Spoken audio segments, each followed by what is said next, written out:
It's funny you said that. We just talked about Kanye in the last episode. Oh, did you? Yeah, he's for about You can leave that out. 7 seconds, and I reluctantly You just pulled the ripcord, got out of tried there. to. it's a disaster what's going on with that guy, man. But I listen. Do you listen to that Lex Friedman podcast at all? I did listen to that. I listened to most of his episodes, and the one with Kanye was pretty interesting. I mean, number one, I don't think that Lex should have had him on. Also, kind of a weird fit, I think, in general. But number two, like Lex kind of treated him appropriately, in my opinion. I like that he pushed back. I like that he wasn't just like letting Kanye do whatever he wanted. At the end of the day, we should be allowed to say that their ideas are dumb. Yeah. All right, you ready to start the show? You feeling good? Let's do it. Yeah. Let's do it.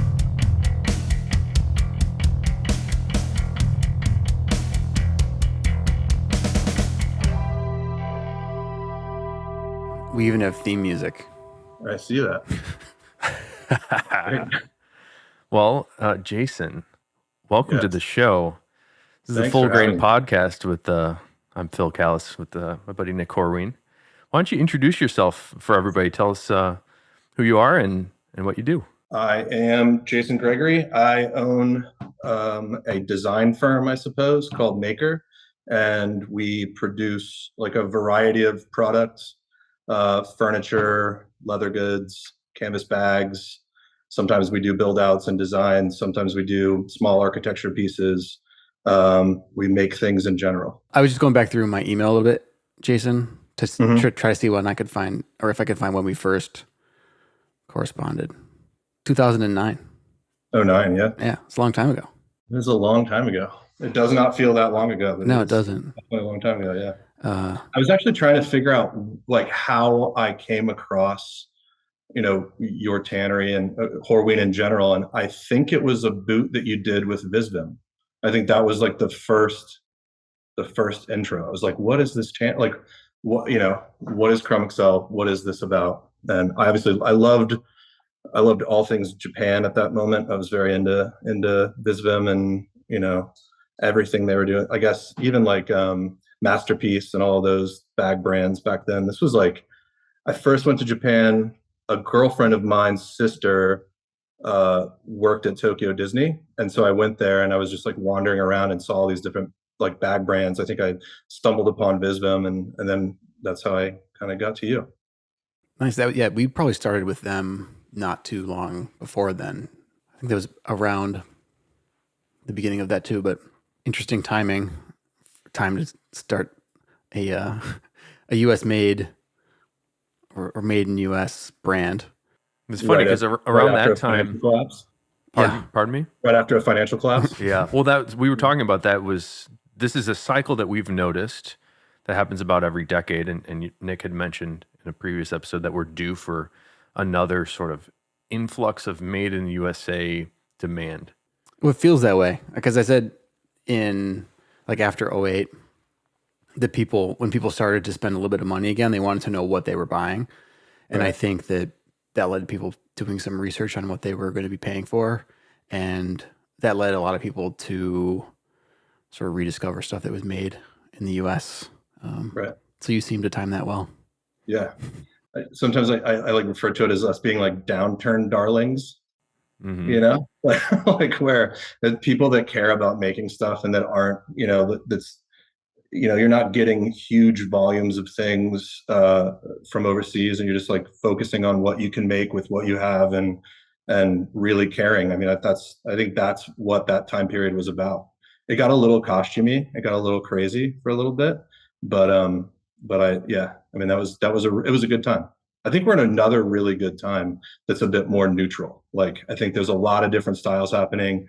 There's a lot of stuff that I really like to see. And I think people globally are making things, closer to home.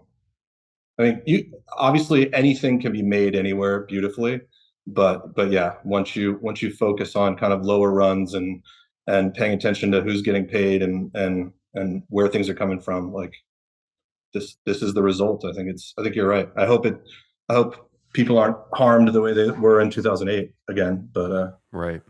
Are you noticing an uptick in stuff on your end?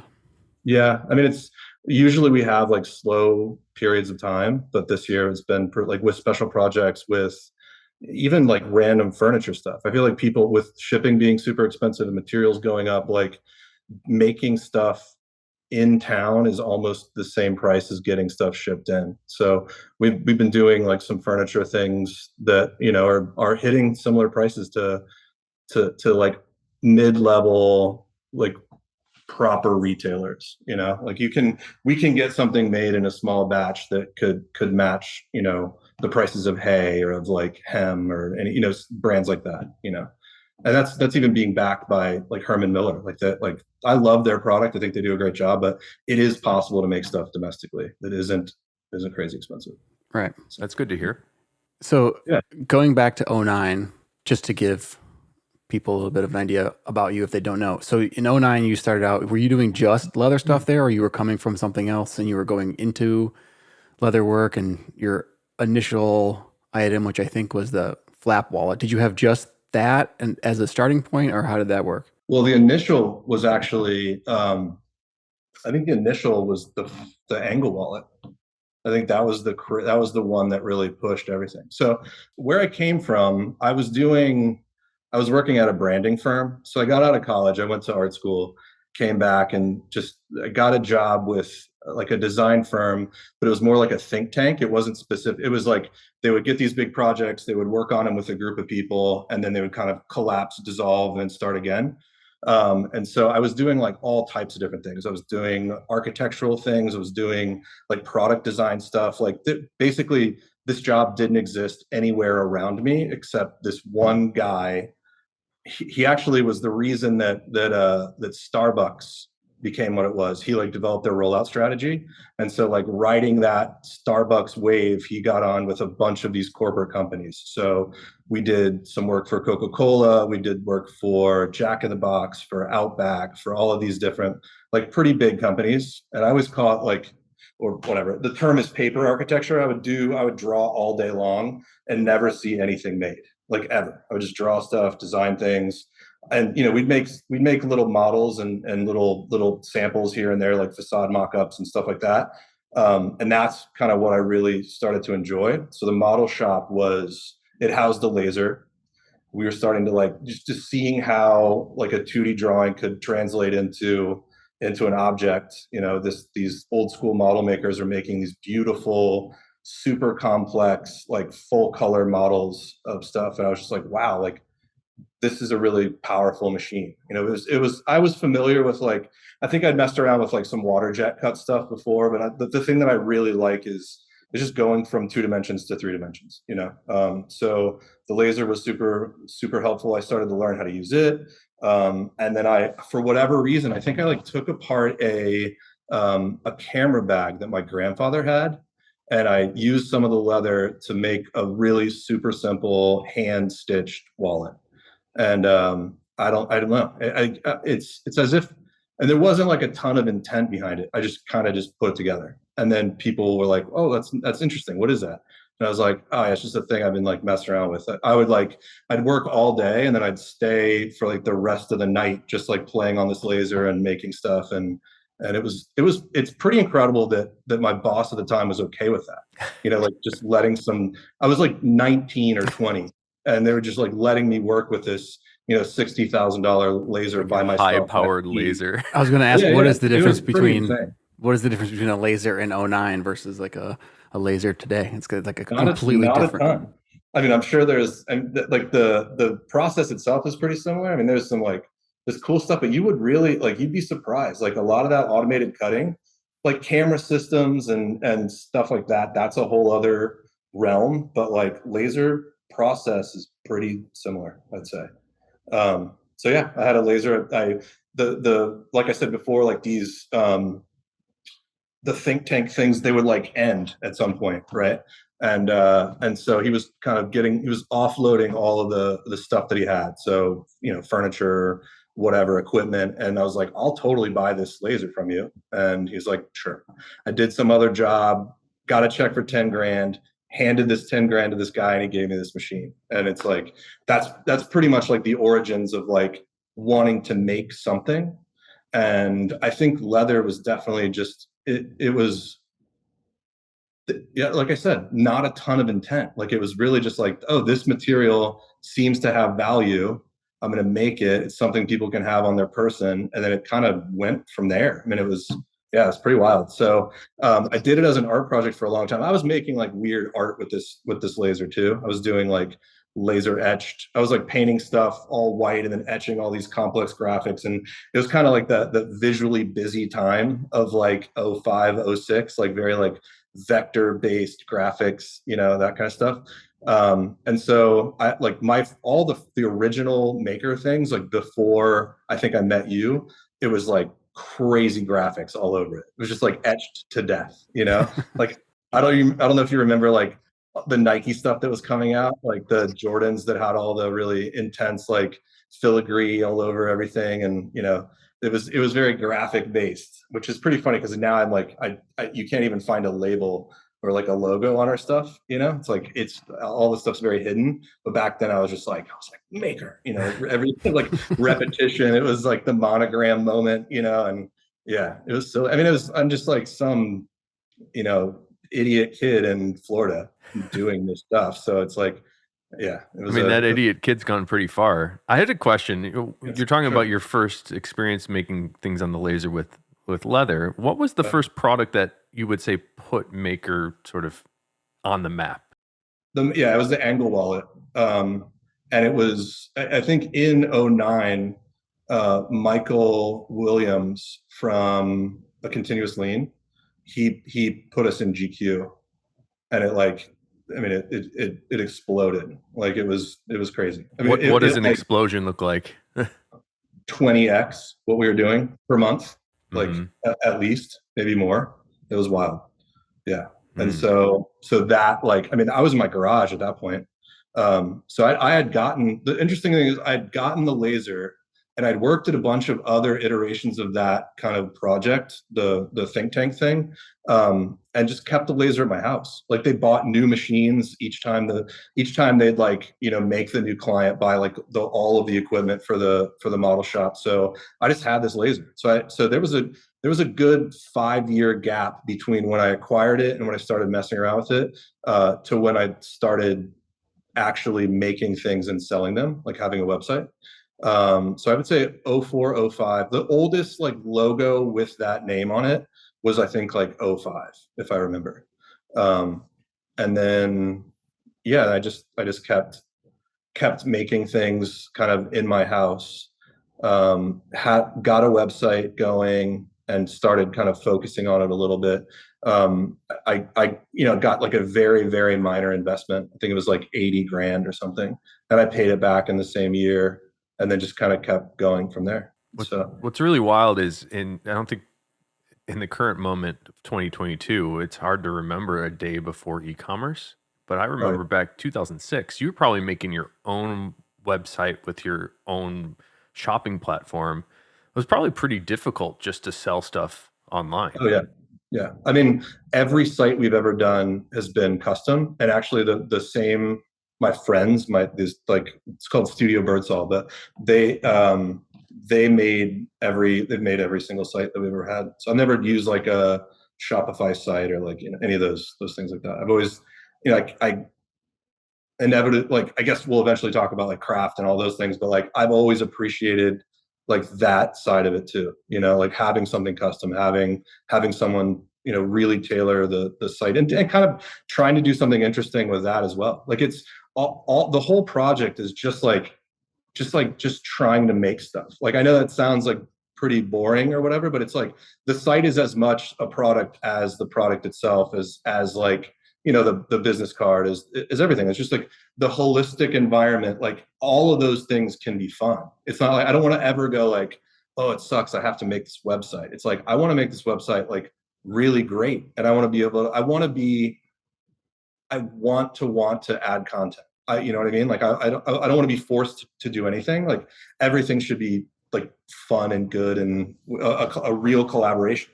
So yeah, I mean, e-commerce was a completely different time, and I remember like, I mean, this was like the very like Tumblr blogger moment where everybody was sharing images and having like that kind of journal component. the whatever you want to call it, like the found, the jound, the whatever it was. I mean, it was a little community of people just like trying to sort out an aesthetic, and it was super fun. And I mean, I think that's the only way that we could have done what we did, is just like, I don't know. I think about that now. I think about how difficult it must be to kind of enter a market if you're not spending a ton of money on advertising. With Instagram, with all the stuff, it's like it's a different world. It's like I'm kind of bouncing all over the place, but yeah, there seemed like there was a smaller, more focused community of people doing kind of what we were doing and the world that we were in, and it was more about fun than it was about like pure commerce, if that makes any sense. Yeah. Yeah, and there were less at the beginning because it wasn't as easy to do. I think there were less people. I mean, that would make sense. Less people making small leather goods and all that. When did the wood shop open? The wood shop. We should step back one Let's step factory. back. So Take small us goods. back. Yeah, the small goods were in my garage, and then we made a couple of different wallet types. They're all ultra simple, and for whatever reason, a Japanese distribution company decided that I should make a bag company. Like I should actually make real bags. Like I think I made a little camera bag out of like deer skin. I made a couple little tiny things that actually one of my employees' mother-in-law, she was like our first sewing vendor. And so like I've been like connected to them for like at least 14 years now. But yeah, I was making very small bags. There was a distribution in Japan a distribution company that wanted us to create a line and sell it there. So I just like cold called a bunch of factories. You have to understand, like I have no idea what I'm doing. Like I literally had no idea. I was just like, I know how to draw in CAD. You know what I mean? Like I didn't know how to sew. I didn't know how to do anything. Like I literally was just like, let's figure this out, And so cold called a bunch of factories, found one within 100 miles of me that was like an incredible facility, like 400 plus people, like state of the art, everything. Like it was wild. And this guy kind of just took a liking to me. And at one point, I think I was driving to that factory, which is like an hour and a half, almost 2 hours. I think I was driving there every single day. Wow. And I was just like, I was like sitting, I was trying to work through this collection that I had determined that I needed to make.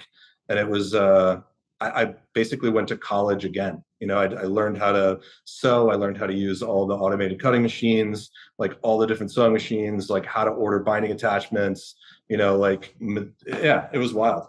I went from literally piecing together something by hand to like, now you have to figure out how to like buy at volume, figure out pricing. And yeah, it was crazy. Like it's to the point where like I don't know. Yeah. I mean, it was wild self-confidence that I should not have done that. You know what I mean? Like it's crazy to do now that I think about it. And I've worked with them the entire time. Like I've worked with them. I was there 2 days ago. So it's been that long of a relationship. I mean, the owner of the factory, they're not financially tied to us at all, but we're like, if they go on like a design retreat, I get asked to visit and to kind of spend time with them. And so I'm the only client of theirs that doesn't use their design room. I design everything myself and like hand them digital files and then show the people how to put it together. So I don't have to like, the conduit isn't their designers. Like I literally just have a department, I hand all the stuff over and we make things. So it's a pretty rare factory experience, I think. I don't think I would be where I'm at if I didn't happen to find that factory. Mm-hmm. Do they do the woodworking stuff also? They don't. No, that was separate. So that was like I don't know when we started the wood shop, maybe like 2012 or 2013. I just like, I've always loved design so much that this is probably not the right podcast to say this on, but like I didn't want to just be called the leather guy, like everyone was everyone was like, oh, like you're the leather guy. And I was like, yeah, kind of, but also like we make other stuff too, you know? And so that little moment of ego like made me, yeah, we got a wood shop that coincided with like a bunch of my friends starting restaurants and bars and stuff. And we just ended up doing build outs for them and just taking the stuff that I'd done previously and kind of incorporating that into the idea of making product. You know, it was stools, it was plate hooks that we make still, hooks, different things like that. So yeah, it's funny that you don't want, or do you don't want to be completely tied as the leather guy? That's actually funny that you had that observation, because we're also in this podcast trying to not just talk about leather, just doing leather. I mean, it's great. You can go pretty far and do a lot of different things, but oh, for sure. Yeah, I don't know if I want to listen to 50 episodes of podcasts just about, Chrome Excel. There are definitely people that do. I might have a harder time getting out of the leather world. You're in there. I'm in deep. Yeah, that factory. I mean, I haven't been there, but I know the the guys have come up to the tannery maybe a couple times now, and they're solid. I like those guys. Yeah, they seem really invested in, especially for a factory of that size and the kind of products that they can make and how they work. They seem to be really invested in just everything that they do. It's not just like a make them as many as you can, as fast as you can kind of place. Oh, for sure.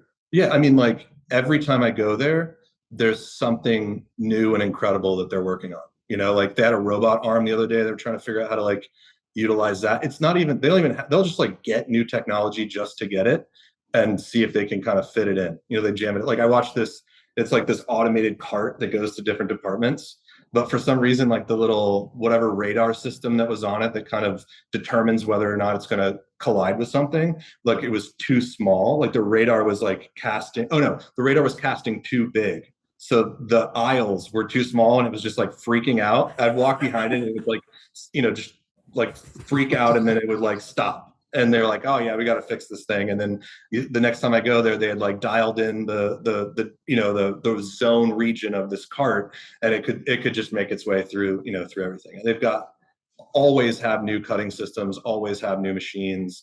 They've got like, I mean, it's wild. They've got all of the like MACP or MACPI like glue lam like machines, like all the tape seam. They don't even really necessarily do tape stuff like jackets or any of that thing.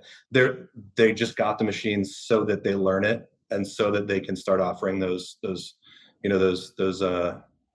skills, those abilities in the factory. So they reinvest so much that's kind of, it's definitely informed my business too. Kind of keeping your head down, trying to just do the best job you can possibly do. And like, for the owner being in his mid 70s, like he's very interested in new technologies. He's like the least stuck in his ways person I think I've ever been around.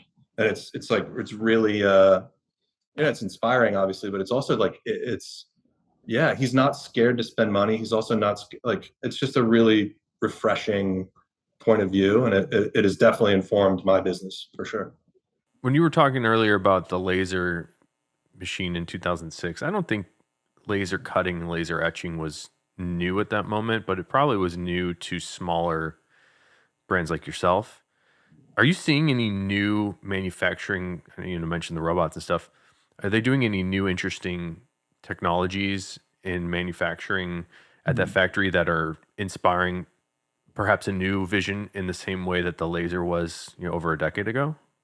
Yeah. I mean, for sure. A lot of the new stuff that we're doing is like glue laminated. A lot of the beam, it's called Bemis film, or there's a bunch of brands that make it now, but it's so free type films where every Nike you have probably has a glue swoosh on it or some sort of like pattern break that's like that kind of heat applied glue process. So we've used that.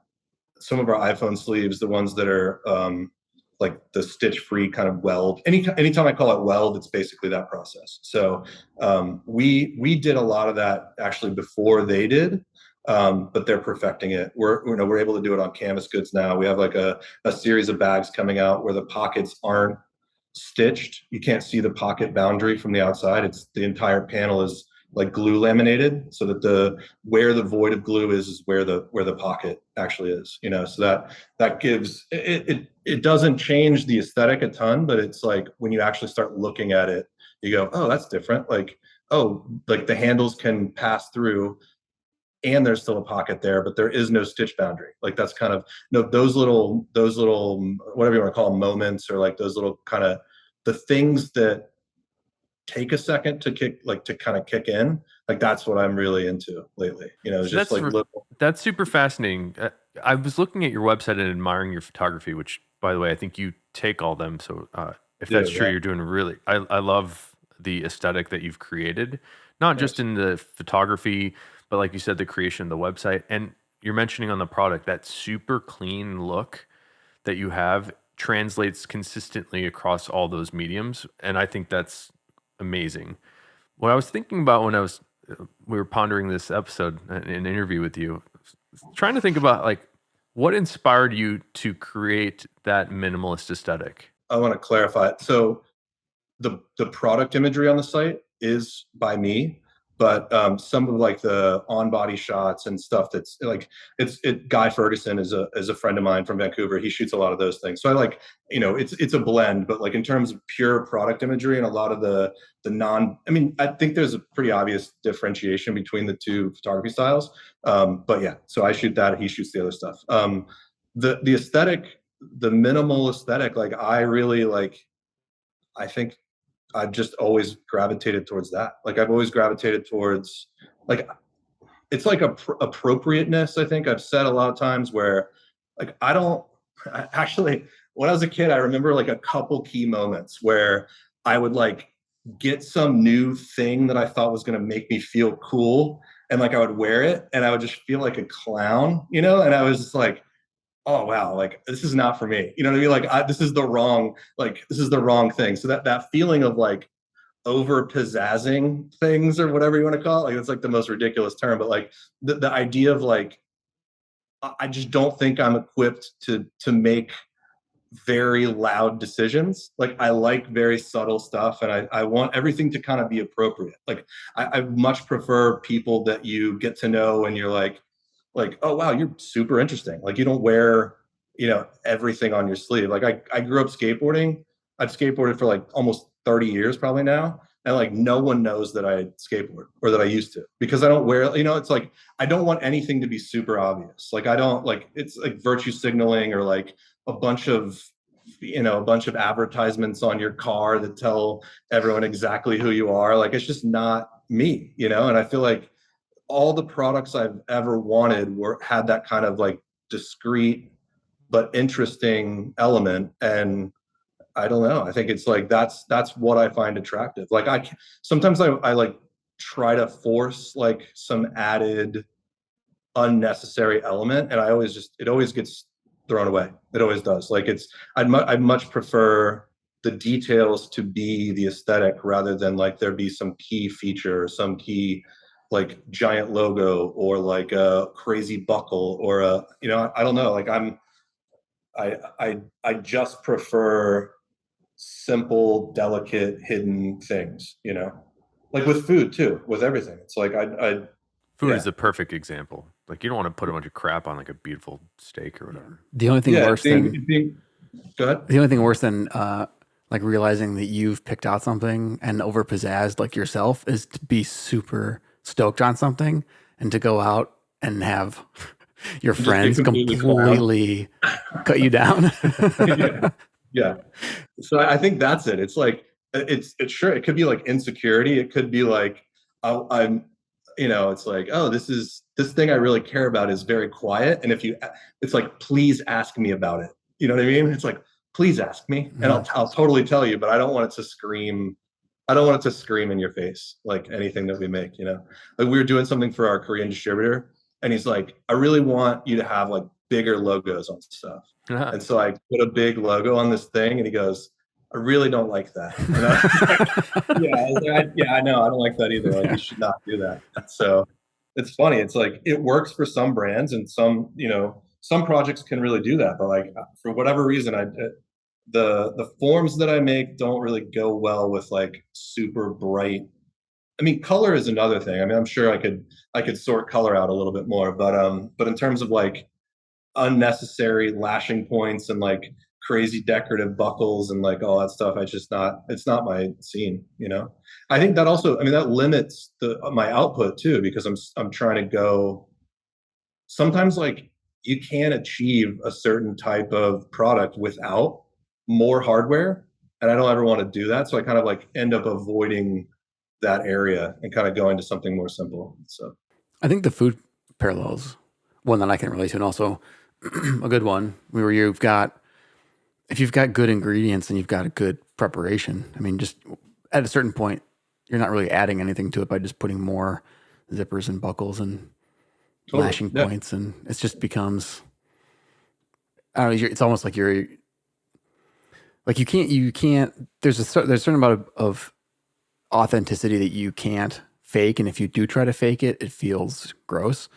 And I right. think that you avoid that really well, or you, not that you have to avoid it, you just sort of naturally don't, you design stuff that doesn't need embellishment because of the designs.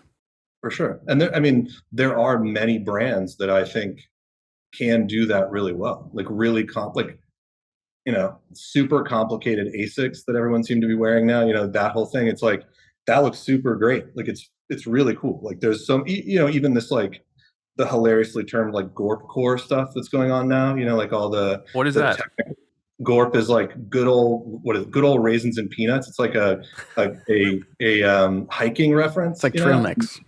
Yeah, exactly. It's trail mix. So it's like a like that, like you know, Arc'teryx and some of the other like those brand like Daiwa Pier, like all those different like very technical outerwear, complicated outdoors garments that people are into. Like some of that stuff I think is really incredible and really beautiful and should but at the same time it just doesn't I don't if I ever get to a more technical place, which I think I kind of am, like I still think it'll have like an overall sense of like kind of minimalism, you know. And so now that I'm like thinking about minimalism too, and just that idea, like there is a utility to it as well. Like if it's you know making things domestically, making you know making things in the U.S. or making things anywhere that there's a living wage being you know applied to the bottom line is um, the more people are fussing with something, the more expensive it becomes. And so like hitting the right balance of like an object being interesting and also being able to be manufactured um, you know at a reasonable rate.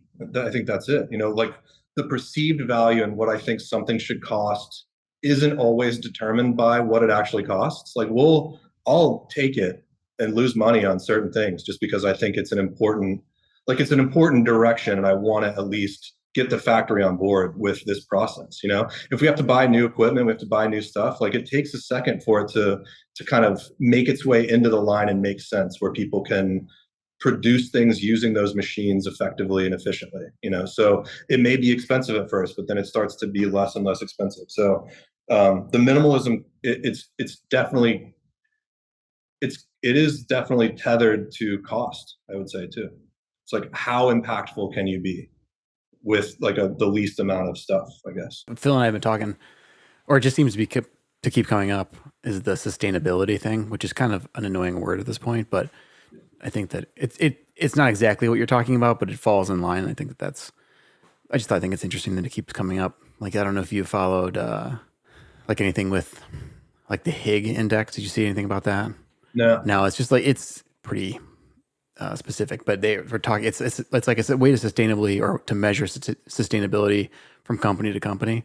Mhm. And they got in trouble recently because just they weren't doing a very good job. Like I think Of assessing or of, yeah, I mean, like the way they were assessing people maybe wasn't totally fair, and their information wasn't great, and maybe they didn't really care that it wasn't so great because they still wanted to be able to provide an assessment. But yeah.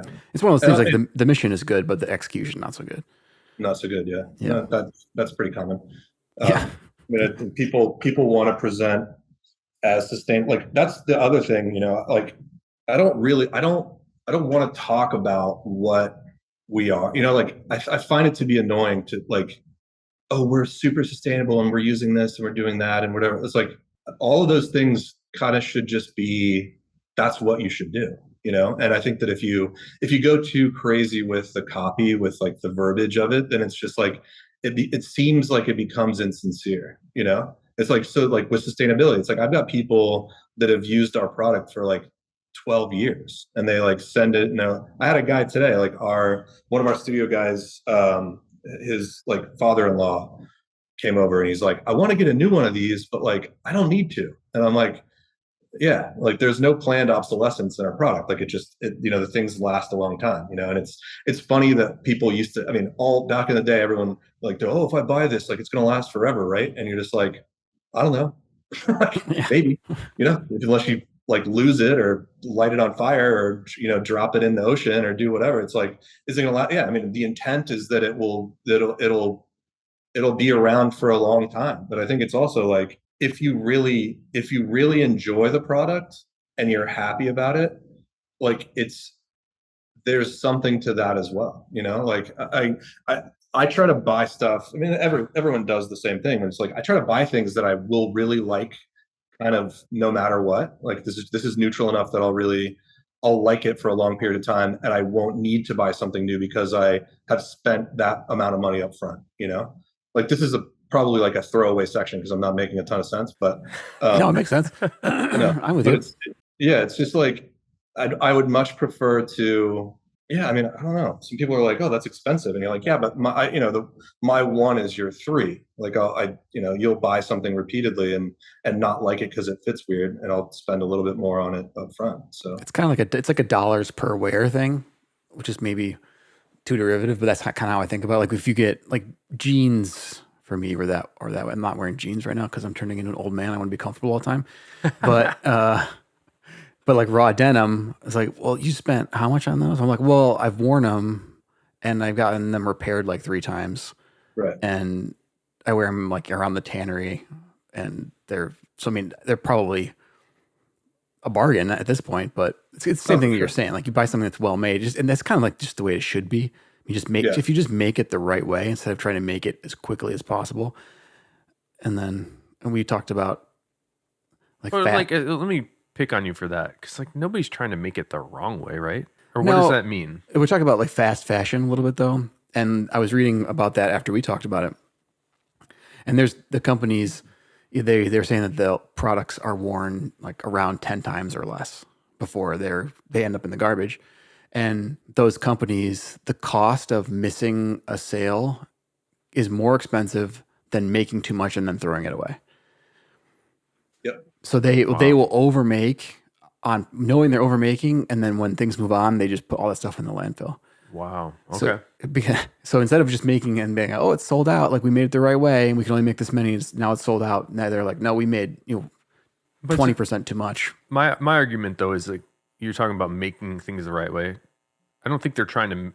Sure, they're probably cutting some corners, but I think that's more responsibility of the purchaser to not throw it out and to wear it longer. I would agree. definitely, yeah. I think the thing usually is like how many times have you bought a shirt that fits completely different than the exact same shirt in the exact same size? You know, you've got like 50 to 100 stacks of you know jersey or whatever you want to call it, and they're hand cutting it, and the blade is like shifting and swaying, or even if it's automated, the Gerber cutter, if it's cutting that far down, there are shifts in material and there's sway in material. So I think it's hastily making something ends up where your pattern pieces are so different that there's like a lack of consistency. And then that's what happens. You know, you get a shirt you like, you go back to buy it again and it fits crazy as hell. And the seams are like twisting around your body. You wash it once and it's like, you know, it looks like a crop top or something. It's like you're gonna toss it or you're gonna get rid of it. So I think it's about expectation. And no, yeah, I mean you're completely right. Like the amount of time it takes, it's what I totally understand like with manufacturing is like if you got people willing to work and they're focused and they're doing it, like keep pushing things through the line. And so that's more or less what they're doing. They're taking inexpensive product, pushing it through the line as fast as humanly possible. I don't think the actual processes are no one's like, I want to do this poorly. You know what I mean? But they're forced to do it so quickly that like they all of the little missteps add up to being a bad product. It's really easy. Like even if you Right. take a That ton was of my time to do argument. stuff, you can end up with a bad product accidentally. I think there's a really So interesting intersection that maybe people don't think about between automation and making something by hand. I mean, because it's kind of counterintuitive to say, like, oh, well, doing this by hand actually makes it more consistent. And I think that you get to a point where making it by hand is not more consistent, but once you get too fast, you start to fall off in quality. But if you're too much by hand, then you also are not super consistent. So I think that there's an intersection there, which I think is what you're talking about. Like the t-shirt example is a perfect example. Like if you cut like 10 shirts at a time versus 200, I mean, those 10 shirts, like it's a smaller batch maybe, and maybe that size difference is too much, but you can do basically the same thing to those 10 pieces that you're going to do to the 200, and you'll end up with a more consistent product. definitely, Just because yeah. you've done it a little bit more by hand because you've just added another step. But But I don't know. the crazy part is, and you could say the same thing with like if all three of us made a sandwich, the sandwich is going to be completely different. And I feel like if one person, so even like say you're surging up the side of a shirt or something, and someone's like feeding too much material in, and the serger's cutting off more material, like that's another step in the variation of the object. And so the unless you figure out a way to compartmentalize each process so much that one person has that same hand on every single thing, like there will be so much variation. There's just it's the speed of the machine. It's when they stop, it's how they pulse the sewing machine. It's like there's so many things. Like I can literally tell who makes what based on like just working with these people for so long. Like I know when one operator made one part. I can tell when it's like left the department somehow and like someone picked it up in a different area. Like the machines are just different. Everything is different. It's that like what was that? Do you remember the Cone Mills story where like the Japanese brand bought those looms and they brought them to Japan and then they weren't producing the same type of weave, and they realized what it ended up being is that the looms were all like syncopating or whatever, or they were all like synchronizing, and they were actually shifting the floor of the factory, and that movement that was happening actually made the fabric better. It made it more interesting. There was more like variation or whatever it was. Like the character that they loved so much came from basically like a structure failure. You know what I mean? Like rather than like just the machines themselves. So I feel like, yeah, I mean like manufacturing, it seems like you're doing the same thing over and over and over again, and you're absolutely not. No. It's crazy. I don't know if this is a true story, but I've heard it. I'm going to repeat it because I like it.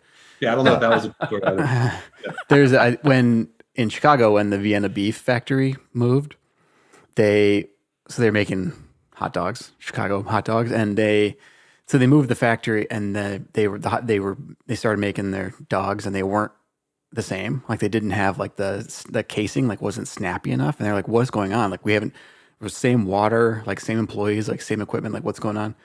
And I guess what I heard was one of the guys had just was that right? Is the guy walking up the stairs with it? I think, or through the factory, he retired or something like that, and he was pushing the rack of like dogs that are hanging over whatever, and he would walk through and talk to like everybody. So he would walk through being a bad employee, like distracting people and like taking a long time, but just like it needed that extra like 5 minutes or whatever in between the two steps for the casing to like develop something. Yeah. It's funny. This topic has come up multiple times on the show already and I mentioned it. I think people don't understand that a facility has relevance in production. Like we were talking about water supplies. People think water is water, but well, it turns out there's a reason that a lot of great breweries are located around the Great Lakes. It's like the water's different. So that's the example with the floor and the loom is really awesome. I hadn't heard that one. That's interesting. It's true. That's wild. Yeah. No, you're totally right. I mean, not to get woo woo in any way or whatever you want to call it, but it's just like there's an energy transfer when you're making something. I think that there's I don't know. I say that out loud, and I feel I'm going to back you up. I agree, 100%. Yeah, I think there is. I mean, you can tell when someone cares about what they're making. You can just you can tell. It's a whole other thing. And I think maybe you have to be like tuned into it to really to care, because most people just kind of just trying to make it through the day and don't obsess about, that level of detail. But yeah, there's definitely an energy transfer. And I think that with all good things, it's like there's you don't know why something works. Like it literally is everything. Like it's everything about the space. It's everything about, what you went through and what that operator was doing that day or what. It's really cool. I mean, I think that that's what makes life beautiful. It's like, I know some people that'll go to a restaurant once and then they're just like, it wasn't very good. And then you're like, yeah, but like go again. Like Right. it could be good tomorrow. You know what I mean? Like it could be like I think that's what makes life interesting, is that there is a little bit of inconsistency, and sometimes those inconsistent moments like create the thing that's that much more magical and that's that much better, and it gets you to a different place. So. I think that the energy transfer thing, some people are gonna, Oh, we're gonna get crapped on for that one. but I'm gonna back it up too, because you think about, to go back to food again. I mean, you can have 5 people make the same thing with the same ingredients, and you get something that's, I guess it depends on the people and what you're making, but you do get something that's a little bit different each time. Sure. Like the way your mom makes chicken and dumplings is not the same as if you were to like go to a restaurant and get it. You want the same.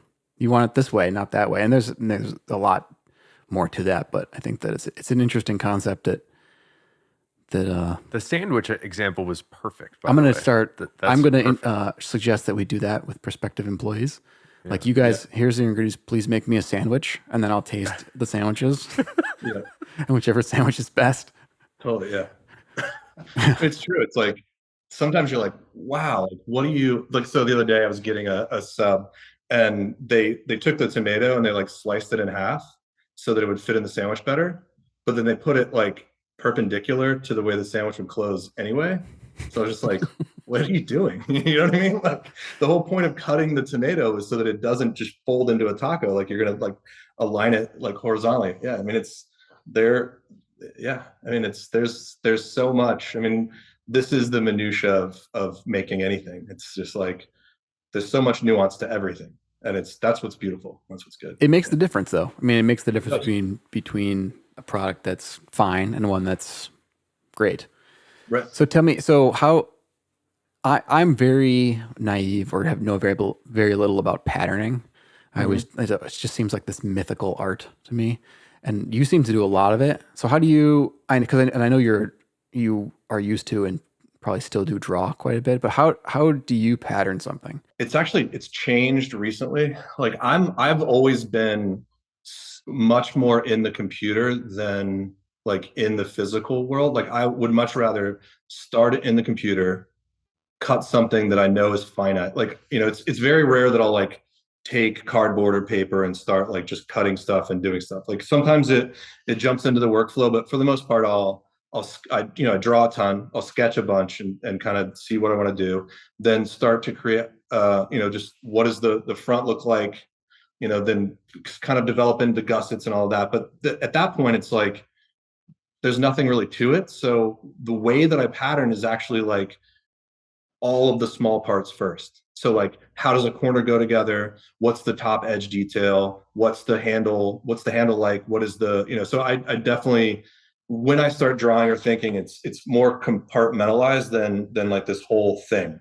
And so what I usually do, like I said, is I'll draft something in CAD, I'll cut it out, I'll see if it works, I'll know what to keep, and then I'll start kind of manipulating on it from there. So I know that a lot of people design with like cardstock and with all that, but I usually go directly to material.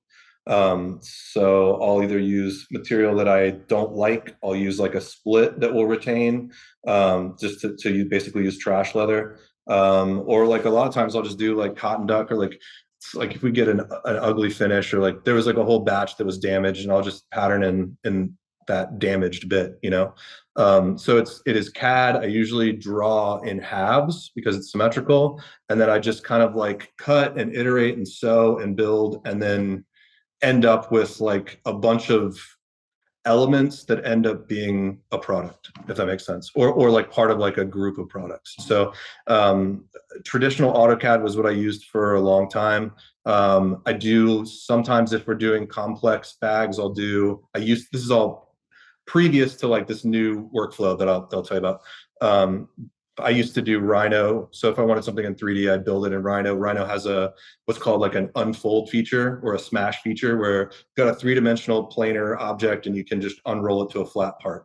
So anything that's projected, like lofts that are projected, or a pocket has a certain shape, or a body of a bag has a certain shape, I do it in 3D, explode it in halves, and then sew prototypes. Like I'm making all day long. Like it's very rare that I'm like, I don't do tech packs. I don't do illustrations of the products. I like sculpt my way to the final product by making it, So that being said, like I have been using that Fusion. There's a program called Fusion 360. It's basically like SolidWorks or Inventor Lite. It's good. It's a parametric modeling program, and I was using that for all of our 3D stuff, like the stools and wood and all that. But then I just started using it as like a patterning aid. So initially, it was iPhone sleeves. There's so many different iPhones, so many different sizes, so many different phone sizes in general, that it was annoying to have to kind of shift the pattern every time. So I tasked myself with this idea of like building a parametric pattern builder where the phone dimension, like you just plug in the phone sizes and the phone size auto corrects like all of the pattern parts. And that's even with like all the stitch arrays and flange dimensions and all that stuff. So basically I made a builder that you could type in any tablet dimension and the whole thing would automatically update and then export, and you could cut it pretty quickly. That's awesome. Yeah, that was fun. I mean, it's because it's I like design and computers first, just in general. All the stuff that I make from there is just like it's the problem solving like into the real world that is in some way like sellable or whatever you want to call it. So after I first built that, it was a little clumsy and it was like kind of hard to do. But then some updates happened to the software that opened up everything. So it's this thing called, you can like reference what's called a driven dimension. So there's two different types of, if this is like too crazy and too boring. This is great. This is perfect. Okay, cool. So there's driven dimensions and there's driving dimensions. A driving dimension is something that is forcing the geometry to do something. The driven dimension is a defined portion of the geometry that has a value, but it can't drive the rest of the artwork. So for instance, if you had a radius corner here, and you have a height dimension and a width dimension and a radius dimension, like the lineal dimension, it's kind of hard to explain, but the easiest way to say it is that you can connect everything parametrically. So if you make modifications to certain portions of your pattern, everything else will update. So like the gusset dimension will change if you change the face dimension. The thing that it was pretty difficult was like it's referencing arc lengths. You can't do that yet. So you have to do this crazy, like this specific formula that allows you to do that. But imagine wrapping a radius corner. You need to know how long that radius corner is. And if it's translating into a straight dimension, you have to figure out a formula to be able to do that, if that makes any sense. So makes sense. I run into that challenge. And I don't do as much of a complex three-dimensional stuff as you, but I've noticed that translating leather that has a specific thickness around even just like a turned edge, it's pretty difficult to know exactly how far to make something that wraps around. It changes the length that you need. So I know exactly what you're talking about. That's an amazing tool, man. Yeah, no, it's good. And then, so what's cool, so the whole point of parametric, and this is like for engineers, I'm sure they're just like, this is the most boring thing I've ever heard in my life. But the point of parametric is that you're dimensioning with words that relate to a spreadsheet rather than with actual numbers. And so the word holds a value in a spreadsheet, you can update it there, and you don't have to go back and find every single place that you dimensioned that dimension. Does that make sense? Mm-hmm. So what you're saying is that like, say your face boundary is this, your seam allowance is this, but then you need to figure out what that wrap dimension is. Right. That wrap dimension can vary. And so then that literally could be called wrap dimension, and you can just keep adding it, and it keeps adding that offset to whatever it is that you're doing until you get to a place that's comfortable, you know. And I'll throw in these, I call them like compensation dimensions or whatever, like offset compensation. So it's like, you know what the offset should be, but sometimes you need to compensate it even more. And so like you can just add in that thing. So yeah, like say there's a particular buildup of material and it has to wrap even harder. Instead of changing that initial thing that's working elsewhere, you just add in a wrap compensation to that thing, if that makes sense. So how do you handle leather from Nick across the table from me? Because there's always a range of thickness in a piece of leather. You're saying the compensation can handle that in the software? Yeah. I mean, so we've been, I mean, not to give all the secrets, but obviously, like if you split something to a certain dimension, you get everything kind of even and consistent. But the way we've been doing a lot of back etching, so we've been like cutting a lot from the back side and etching these like these channels, these fold channels in. So it's like you would V-skive something, but we can do it in the middle of the part. Again, it takes a little bit longer to be able to etch that away, but like, yeah, to deal with the inconsistencies, the rigidity changes, all that, it's like we're basically just forcing folds and forcing fold locations by either skiving or, you know, what we call like this like etch skive, something like that. Does that answer your question? Is that what you're? I was actually more of trying to get to the that is interesting and helpful. I was trying to more point out the fact that leather is another one of those variables that we're talking about. What makes something great, and there's so many variables in the manufacturing process, but even in the material, there's many other variables that you might not be aware of. But the leather, when you order it from the tanner, you'll probably notice that there's a range of thickness that you can prescribe. You're never going to get exactly 2 millimeters, for example. It's always 1.8 to 2 or 2 to 2.2.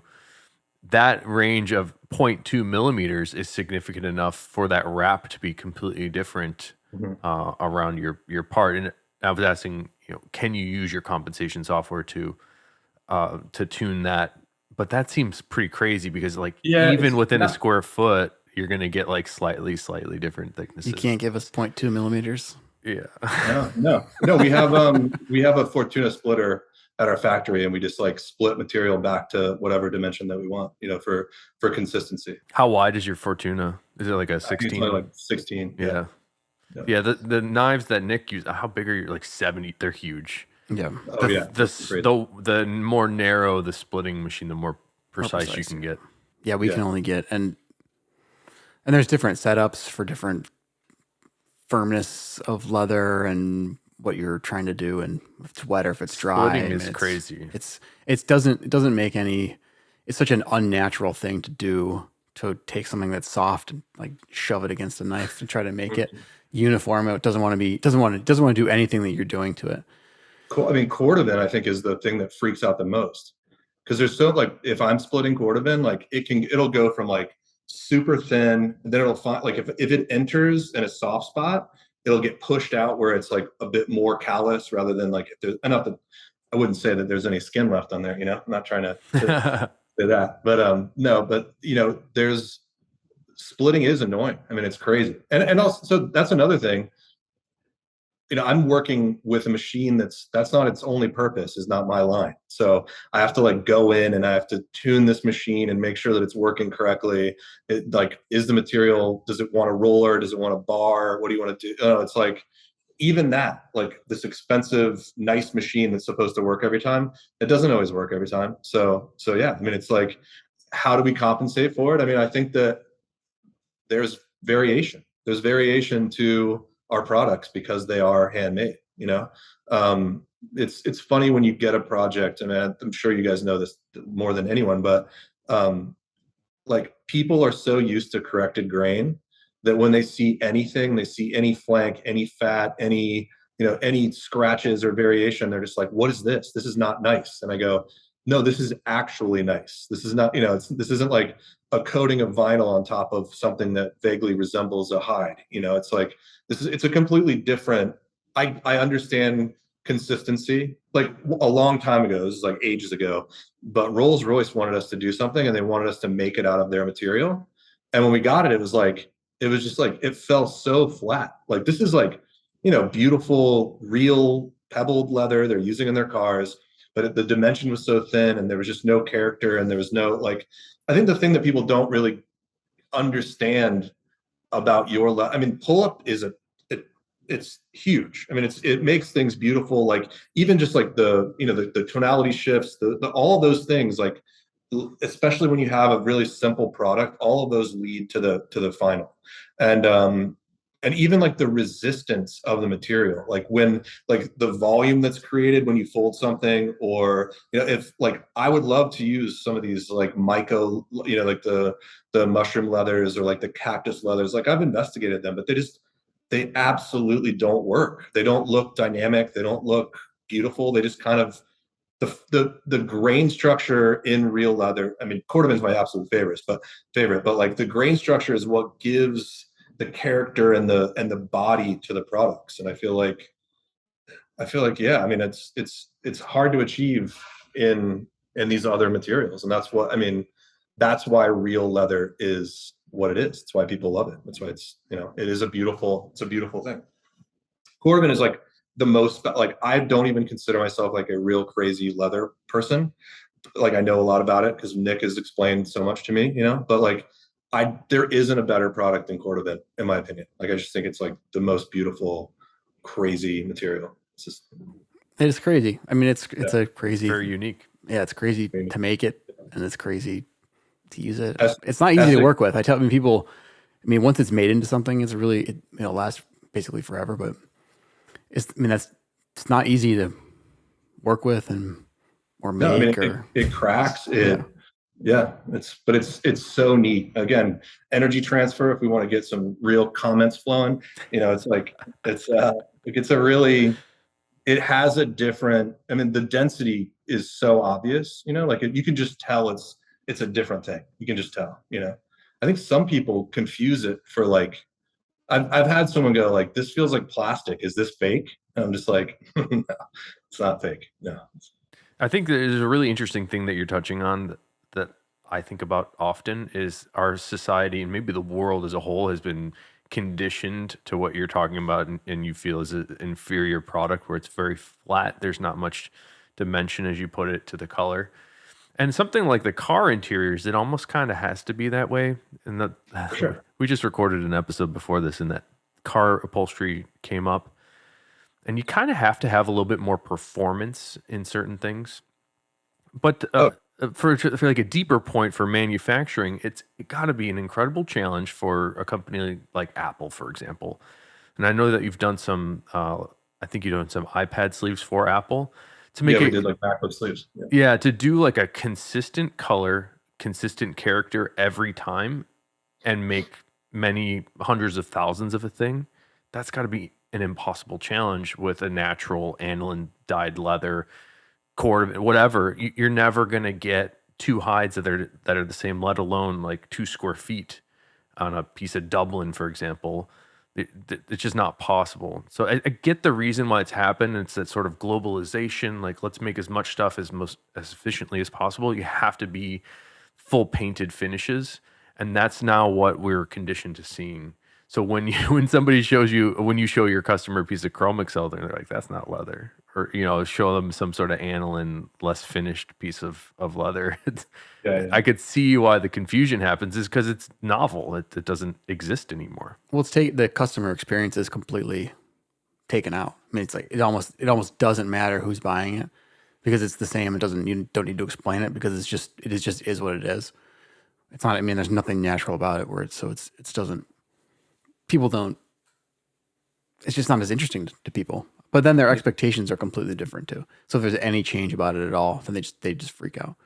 At the end of the day, though, like if somebody likes a thing, I'm not going to fight them on it. Like if you like that, that's awesome. Like that, to me, that's Sure. what it is at the end of the day. Yeah. I mean, I do think it's like, if you are going for a natural material and you're going for crazy consistency, then the amount of waste that you produce just goes up so much. It's like you're throwing away anything that has any character. So if you just completely coat this thing in vinyl and then you apply some specific graining pattern or a graphic or that, I mean that to me is like, it's like, bad stucco job or like a bad like drywall job. It's just like you're covering over layers of poor craftsmanship. You know what I mean? Like it's like it totally makes sense, but I think a lot of the stuff that we get in this world is the way that it is because of all of those parameters and those variables. It's like, we end up with like, I mean, yeah, I mean, like an inexpensive home, you see like bad, crazy trim everywhere and like stucco's covering everything. And, you've got like popcorn ceiling because no one put the drywall up correctly. And, it's just like, that's kind of what it is. You're instead of like training people to do things better, you're like adding in more fail safes to allow for like poor quality. So yeah, I mean, it's at the end of the day, it really just comes down to like, I mean, all of this is like an incredibly like privileged conversation. You know what I mean? Like we're talking about like things that we're talking about like our incredibly specific desires or whatever. But I mean, that is what like that's what life is though. It's like it's preference. It's yeah. I mean, I think it's weird. It's like I had a teacher in college that adopted a child from China, and I don't know why I always remember this, but he was just saying the city center's incredibly wealthy. As you got away from the city, it became like destitute people that were serving the city, and then the further out into the country you get, the less people money sorry the less money people have, but the kind of like wealthier they actually are. Like they've got everything they need, they've got all the food they need, they've got kind of they've got all the basic things taken care of.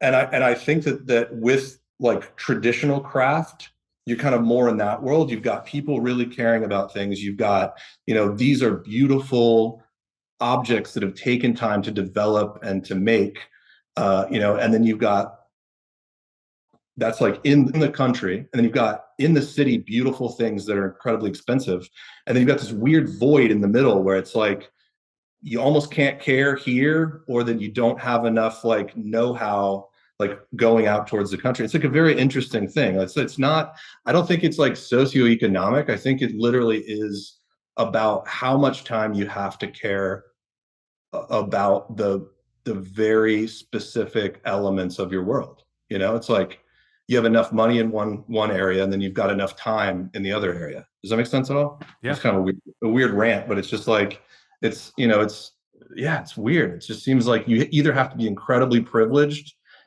with money, or you have to be incredibly privileged with time, right, to kind of focus on all of this stuff that we're into.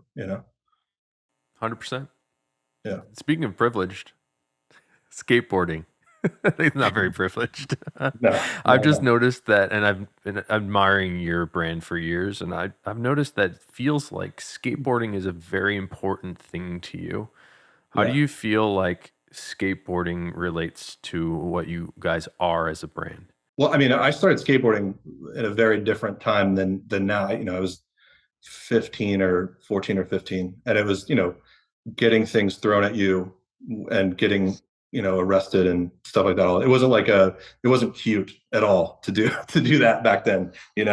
And I think it was just like this is probably a weird tangent. I hope that, I'm gonna really probably challenge your editing skills for this podcast. Great. I feel like we're I really could just use gathering content, and hopefully you can find something interesting about all this. But I think the core of what I've always done is like just tried to make something that I could make the best way I could with minimal resources, and really just kind of like using care and attention as like the currency. Like with skateboarding, it's like you have to go and find some weird little spot that no one's going to bother you, and then you just obsessively try this thing over and over and over again, until you land it and you're somehow personally satisfied, yet no one really saw anything you did. You know what I mean? Like I feel like that's like pretty much my brand, like in a nutshell. Yeah. I get you. Sitting in a room by myself trying to make myself happy, kind of. But the reality is just that skateboarding has always had a very specific aesthetic. Like it isn't purely about points. It's always just been about like, is this done beautifully? You know, how does this person look on the board? How, you know, what surrounds them? What are they into? What are their influences? So, you know, it's much more of like the point of it for me has always been what surrounds it, not specifically it, you know? And so I think even with the brand isn't, it is, although you could consider it like a design driven company, you know, like it isn't about any one of the objects or any one of the materials. It's purely about like the act of making things, you know, creating partnerships and friendships that hopefully last a long period of time with vendors, you know, like you guys and the factory, and just it's about relationships and it's about moving forward. You know, I don't know, like I definitely think all the time I'm like, I should probably be in a different place with what I'm doing. You know, I'm sure I could have, you know, could be way bigger or way different or whatever it may be. It's like I really just like making things. Like I really do. And so with skateboarding, it was like there was no end to it. There was no like, oh, I'm going to be pro or I'm going to be this. Like I think at one point I wanted to be like a skateboard photographer, but like I never thought I was going to be professional. And I also had a pretty good understanding of like this isn't about like a career. This is just like something you like to do, you know? And so I don't know. I mean, I think doing everything I do is really like to do it. Like I don't think there was like a ton of like purpose. There, yeah. I don't know if I'm expressing myself correctly, but it's like I love making stuff and I love skateboarding and I love doing all this. I love photography. I love patterning now. I love, you know, putting stuff together. And it's like like I created a weird brand that allows me to do all the stuff that I like. That's literally it, you know? And it's like, you know, how do you do that? It's like with skateboarding, like I was saying before, you go find some weird place you're not going to get kicked out of, you know? And for me, it's like you figure out a way to like kind of be frugal and not create, you know, hundreds of thousands of units so that you are stuck in just like this crazy selling cycle, you know, like we make as many as we need, we sell the product, we diversify, you know, where we're doing things like different factories, like a lot of the furniture stuff, a lot of the different products that we're making are because like our one factory would get bogged down, you know, like it would just it would we couldn't produce anymore there, so we started doing something somewhere else, you know. And it's like I guess skateboarding just inform. I mean, it's so cliche to say like, oh, it's like the DIY nature of whatever. Like that's just corny as shit. You know what I mean? But it really comes down to like if you want to do something, you just start doing it, and you just, you know, you try to make it as beautiful as you can. I like what So you said. There's no scoreboard in skateboarding. It's like a no, there's perfect no, way to yeah, put it. I have one yeah. more question. Unless did you have any more questions? No, go ahead. I had one more question before we get to our favorites, and we'll keep that a secret for a moment. What favorites are? But so you've gone from wallets in a garage to woodworking.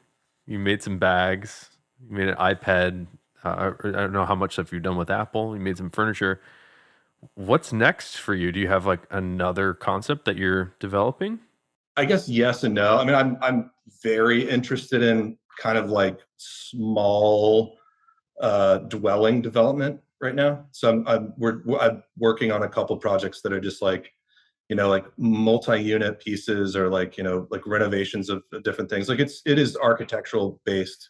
I don't know that that's necessarily part of Maker, but like right now for some reason I'm interested in like I have aging parents that are single, you know, and like watching them like just there's not a lot of beautiful, simple housing out there for people, you know. And I think, well, I mean, I'm sure there is in other places, but you know, in Florida where I'm at, like I think there's a huge opportunity for some like considered beautiful structures that people can live in, you know. So like that's I would say if anything, that's like what I'm really interested in, just like architecture or, you know, objects in that capacity, whether it's furniture or not. But in terms of like where Maker is going and that type of stuff, I really think it's purely like developing processes more and doing, you know, new interesting construction types and flexing like pattern ability and you know, I mean that type of I love the idea of like very, very custom materials or very, things like that. Like in general, I want to keep doing what I'm doing. I think I've always done a pretty broad spectrum of stuff, and I kind of want to keep doing that. But if I was to have to say like there's a monumental next step, I think it would have to do with housing in some capacity, probably. Or I would love to do, like, I'm really interested in these. I don't skateboard a ton anymore, so it's, but I love what it did for me, and I love what it can do for others. And so a lot of these like mixed use parks that people are starting to build, or even like just like little skate objects and little different things for, there's a company called Yamato Living Ramps that makes really cool things. There's a lot. I mean, a lot of it's in Europe. This guy Leo Valls is working on just obstacles, in a public park, or like retrofitting a ledge to be skatable but still like integrated into like public life. Like I'm super interested in like permaculture stuff. I'm super interested in like, just living differently, and yeah, I mean, like gardening, plants, stuff like that. So I'm excited for the Maker Skate Park. Yeah, I would learn how to skateboard for that. I skateboarded as a teenager and it totally sucked. But I would, if there's the Maker Skate Park, I would learn again. You go there, even if it's just like a little block, a little quarter pipe somewhere. I mean, that would be amazing. Yeah, it'd be fun, definitely. Well, so we're gonna get into the segment here that we call favorites. Okay. And the idea of favorites is to tell us about what you're into right now. It could be a product. A lot of times it's like a movie or TV show. We've done books. I'm gonna put Nick on the spot because he hates favorites. I forget that we do it every single time we do it. So I never have anything. Yeah. But I thought about something, and I was telling Phil, I've been thinking about stuff and then just like taking pictures and putting it on my phone so that I can just pull it up.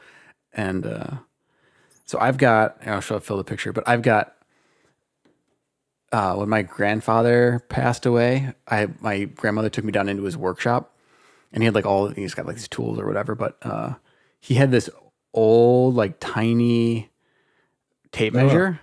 And it's called a Monitor Master number 206. You can find them on eBay, and but they're all kind of like beat up, but it's this tiny little tape measure. It's like the size of like a silver dollar coin. It's like, and it's just like always in my bag, and it's amazing how often I use it and how protective I am over like losing it or dropping it, or if like someone wants to borrow it, I don't let them borrow it because I'm worried they're not going to give it back because it's a tape measure. But it's a very specific, but definitely one of my favorites.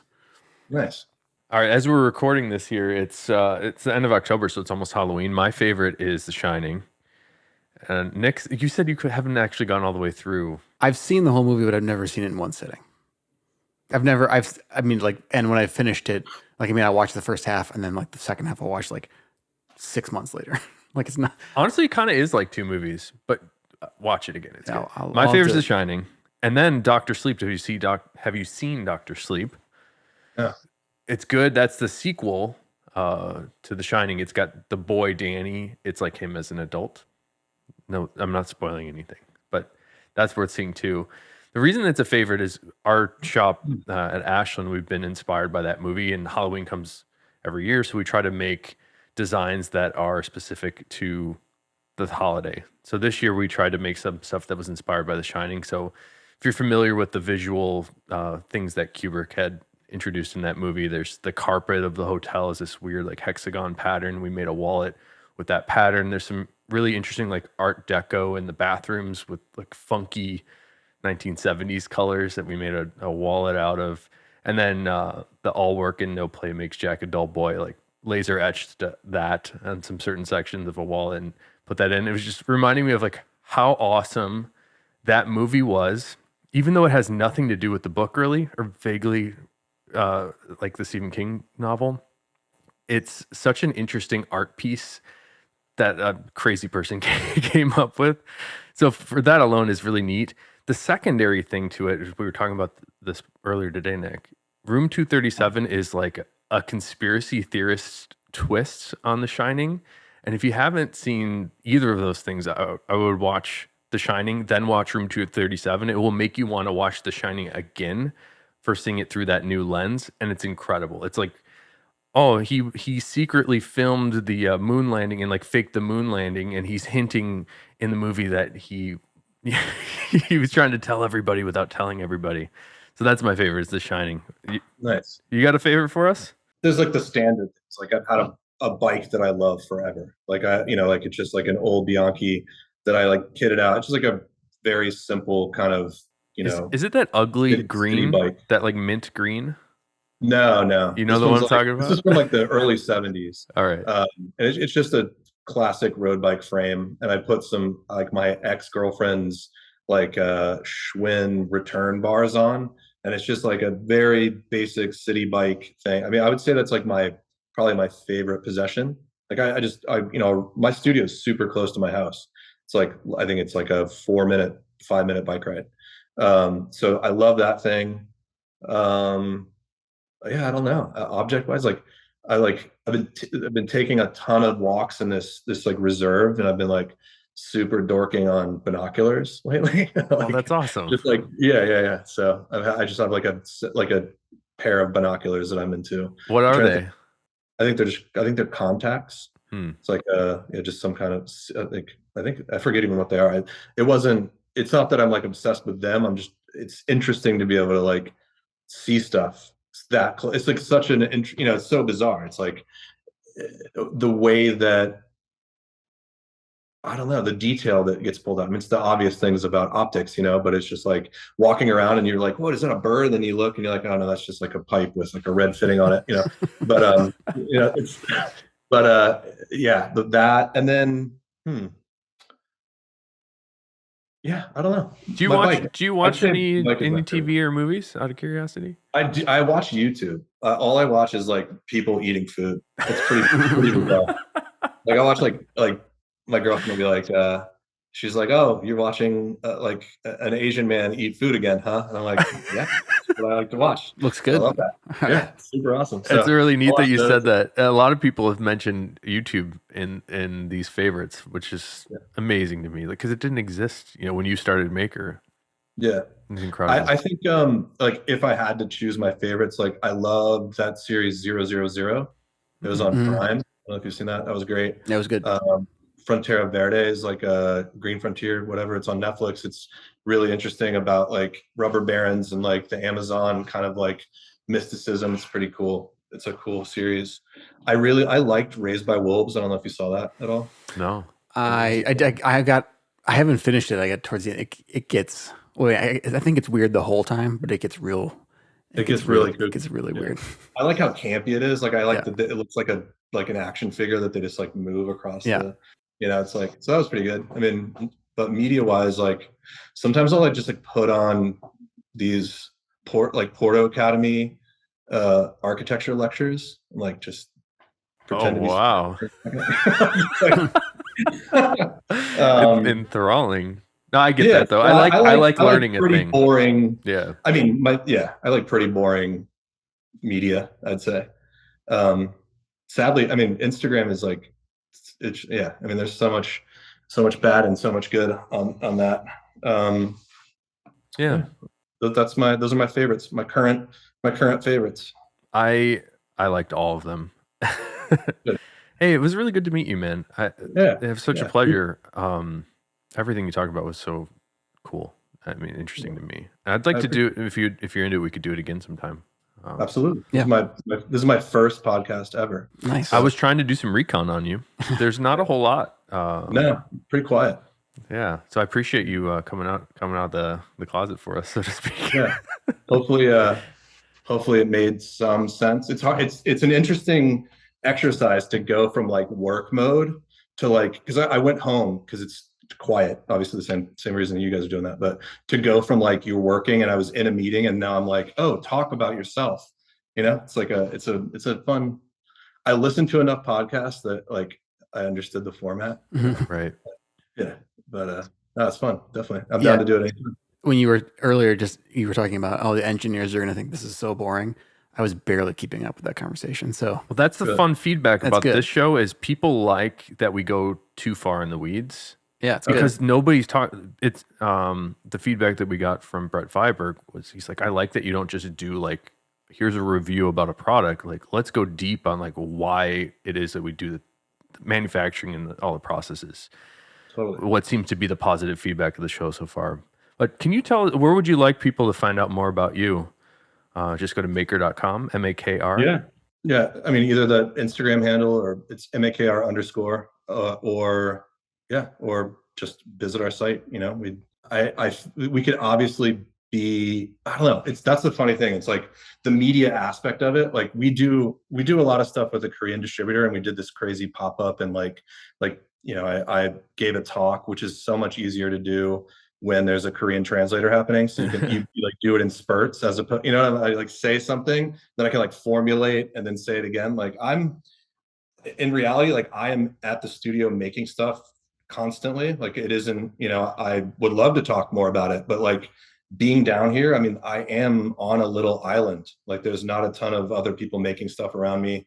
Yeah, I mean, I've literally just work in the studio, try to make things that are vaguely interesting, and yeah, post them either on Instagram or on our site. So Great. Thanks, Jason. Well, thanks so much. Good job. of course, cool. Good to see you as always. We're getting a little, like the crowd loves